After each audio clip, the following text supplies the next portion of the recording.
उत्शृङ्खलाप्याकृतिका स्थितिर्धीरस्य राजते न तु संस्पृह चित्तस्य शांतिर्मूढ़स्य कृत्रिमा।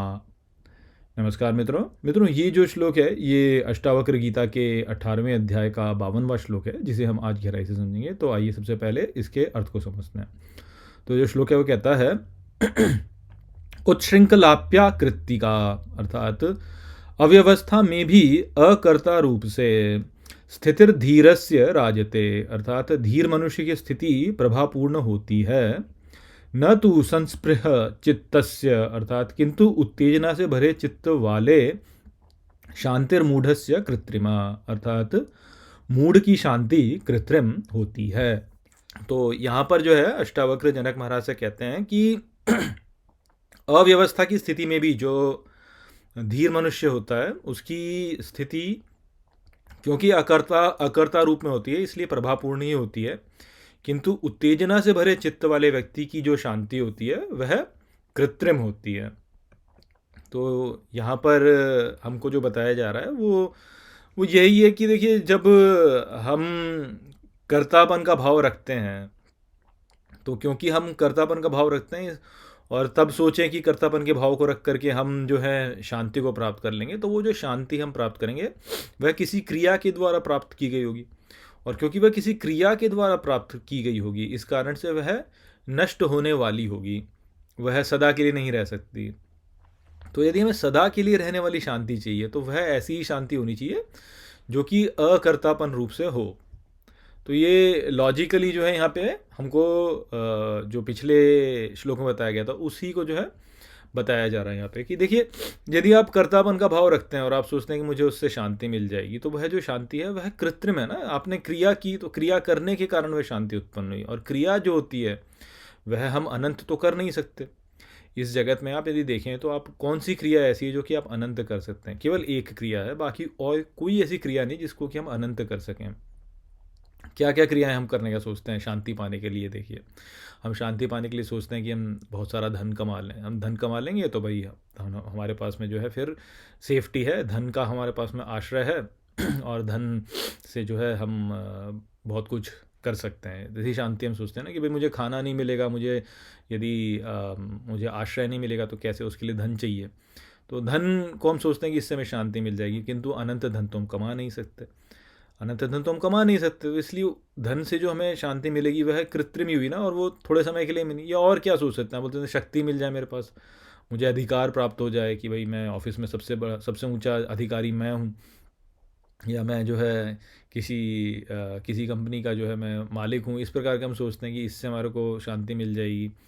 या अन्य और प्रकार की भी चीज़ें हैं ना जिनसे हम सोचते हैं हमें भोजन अच्छा मिल जाए, अच्छे से हम रहें, तो ये सब हमको लगता है कि हमें शांति प्रदान करेंगे। किंतु ये सारी जो क्रियाएं होती हैं ये अनंत स्तर पर नहीं की जा सकती हैं। ये क्रियाएं, ये क्रियाएं केवल एक स्तर तक की जा सकती हैं। तो क्योंकि ये केवल एक स्तर तक की जा सकती है इसलिए जो है ये अनंत नहीं हो सकती, और क्योंकि ये अनंत नहीं हो सकती इस कारण से जो है ये शांति कृत्रिम है। परंतु जो ऐसी क्रिया है जो अनंत हो, वो करने पर हमको जो है चिर शांति प्राप्त हो सकती है। तो वो जो अनंत क्रिया हम कर सकते हैं वह केवल एक ही है, और वो है त्याग की क्रिया। ये हम त्याग अनंत कर सकते हैं कि एक ही बार हम बोलते हैं कि हम संसार का त्याग करते हैं, तो एक ही साथ जो है हमने अनंत वाली क्रिया कर डाली। क्योंकि संसार यदि अनंत है तो एक बार आपने त्याग किया संसार का, अनंत क्रिया कर दी, और क्योंकि उसकी आपने अनंत क्रिया कर दी इस कारण से उसका जो फल होता है वह भी अनंत होता है, और हम अनंत शांति को प्राप्त करते हैं। जैसे ग्रिम्स फेरी टेल यदि आपने सुना हो, तो ग्रिम्स फेरी टेल में एक कथा आती है जहाँ पर कि एक एक कोई तो एक दंपत्ति होती है जो कि जिनको कि एक ऐसा किसी से ऐसी एक वरदान उनको मिल जाता है कि वो जो भी बनना चाहें वो बन सकते हैं। तो आरंभ में वो सोचते हैं कि वो क्या था, वो किसी झोपड़ी में रहा करते थे, तो बोला कि अच्छा घर हो जाए, तो उनको अच्छा घर मिल गया। फिर उनको आगे कामना हुई कि नहीं, अब मुझे तो बड़े मकान में रहना है तो बड़ा मकान मिल गया, मुझे किसी एक दुर्ग में रहना है दुर्ग मिल गया, बोला मुझे राजा बनना है तो राजा बन गए, सम्राट बनना है तो सम्राट बन गए। अब सम्राट से ऊपर बनने में तो फिर क्या, तो सम्राट से ऊपर तो फिर भगवान ही होते हैं।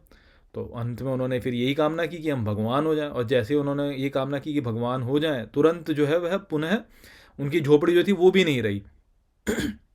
तो क्यों? क्योंकि भगवान है अनंत, वो अनंत क्रिया है वास्तव में, और अनंत क्रिया केवल एक ही स्तर पर की जा सकती है, और वो है त्याग की। तो इसलिए त्याग जो है वह ही हमें परम शांति प्रदान करने वाला होता है। तो आप कितने भी बड़े व्यक्ति बन जाएं, कितने बड़े व्यक्ति बन जाएं, और आप सोचेंगे मुझे शांति मिलेगी, मुझे शांति मिलेगी, तो शांति तो मिलने वाली है नहीं। उल्टा जो है क्रिया बढ़ जाती है, और क्योंकि क्रिया बढ़ जाती है इससे अशांति ही बढ़ती है। पर एक क्रिया जो कि ऐसी है जो कि की जा सकती है अनंत स्तर पर, जो कि त्याग की क्रिया है, वह ही है जो कि हमें शांति प्रदान करती है। तो बस उसी बात को जो है यहाँ पर बताया जा रहा है कि जो धीर मनुष्य होता है वह क्योंकि अकर्ता रूप में रहता है, इस कारण से जो है वह शांति में रहता है, उसकी स्थिति प्रभावपूर्ण रहती है। उसकी शांति जो है वो कृत्रिम नहीं होती, अपने आप बनी हुई होती है, भले ही वो कितनी भी अव्यवस्था में हो, क्योंकि त्याग कर दिया ना उसने, क्योंकि उसने त्याग कर दिया इसलिए अव्यवस्था भी उत्पन्न हो जाए तो भी उससे उस पर अंतर नहीं पड़ता, कुछ भी, क्योंकि अकर्ता रूप में है। तो ये जो है वो समझने वाली बात है। देखिए, जब हमको कोई शक्ति मिलती है, जैसे मैंने आपको अभी वो ग्रिम्स फेरी टेल वाली कथा बताई ना, तो उसी में आप समझिए, देखिए जैसे मान लीजिए कि वो राजा बन गए और सम्राट बन गए। अब सम्राट बन गए तो उनको अपना जो उनकी व्यवस्था है उसको संपूर्ण अपने साम्राज्य में चलाना होगा ना। और यदि उनकी वो व्यवस्था जो है वह नहीं चलती है तो फिर वह सम्राट कहाँ के रहे। तो उनको सम्राट रहने के लिए उनको वो करना पड़ेगा, और क्योंकि उन्होंने वो करना पड़ेगा तो निरंतर क्रिया करनी पड़ती है, वो व्यवस्था को बनाए रखने के लिए उनको निरंतर क्रिया करनी पड़ती है। वहीं पर जिसने त्याग कर दिया कि भाई अब त्याग कर दिया, मुझे कोई फ़र्क नहीं पड़ता, तो फिर कुछ भी होता रहे, क्या फ़र्क पड़ा उनको कोई फ़र्क नहीं पड़ेगा ना। जैसे अंत में जब उन्होंने बोला कि हमें भगवान बनना है, तो भगवान बनते ही वो क्या हो गए, उनको सब चला गया उनका। तो अब क्योंकि सब चला गया तो अब क्या फ़र्क पड़ता है, कुछ भी होता रहे। जब तक आपका साम्राज्य था, जैसे आपका घर है, आपने अपना घर बनाया, अब अपने घर में रहते हैं तो उस घर के भीतर मान लीजिए कोई कीट पतंगा आता है, कोई कीड़े आने लगे, तो आपको क्या करना पड़ता है, सफाई करनी पड़ती है ना, उनको निकालना पड़ता है, तो व्यवस्था करनी पड़ती है। पर मान लीजिए आप वन में रहते होते, आप वन के पर जीव के वन में रहने वाले होते आप, और खुले आसमान के नीचे रह रहे होते, तो फिर क्या फ़र्क पड़ता है, कहीं कीड़े आए चना आए अपने, वो क्या फ़र्क पड़ता है। तो वो वाली बात है यहाँ पे कि अव्यवस्था में भी वह इसकी स्थिति प्रभावपूर्ण रहती है ना, क्योंकि त्याग कर दिया सब कुछ का, तो अब नहीं फ़र्क पड़ता उसको। मैं इसका अर्थ ये नहीं कह रहा हूँ कि आप जिस घर में रहते हैं उस घर में यदि कीट पतंगे या कीड़े आने लगे तो आप उनको मत निकालिए बाहर, निकालिए उसको, वो तो आपका जो है एक कर्तव्य है, परंतु मन उद्विग्न उसमें नहीं होना चाहिए। वो वाली बात जो कि वो बता रहे हैं कि वो उसमें भी मन उद्विग्न नहीं होता, क्योंकि उसे पता है कि मैं नियंत्रण में हूँ ही नहीं, जो हो रहा है वो जैसे हो रहा है वो भगवान की इच्छा के कारण हो रहा है। तो इस कारण से उसका मन उद्विग्न नहीं होता, सदा प्रभावपूर्ण ही रहता है। जबकि जो जो मूढ़ व्यक्ति होता है वह क्रिया करता है, क्रिया के द्वारा अपनी शांति को उत्पन्न करता है। तो क्योंकि क्रिया के द्वारा शांति को उत्पन्न करता है इसलिए उसकी शांति अनंत रहती नहीं, थोड़े समय के लिए रहती है फिर चली जाती है, प्राप्ति नहीं कर पाता। और जितना क्रिया को बढ़ाएगा उतनी ही अशांति बढ़ती चली जाएगी। तो वो संदेश था यहाँ पर इस श्लोक में। आशा करता हूँ कि ये श्लोक आपको ठीक प्रकार से समझ में आ गया होगा। चलिए इसी के साथ इस वीडियो को यहीं पे समाप्त करते हैं। नमस्ते।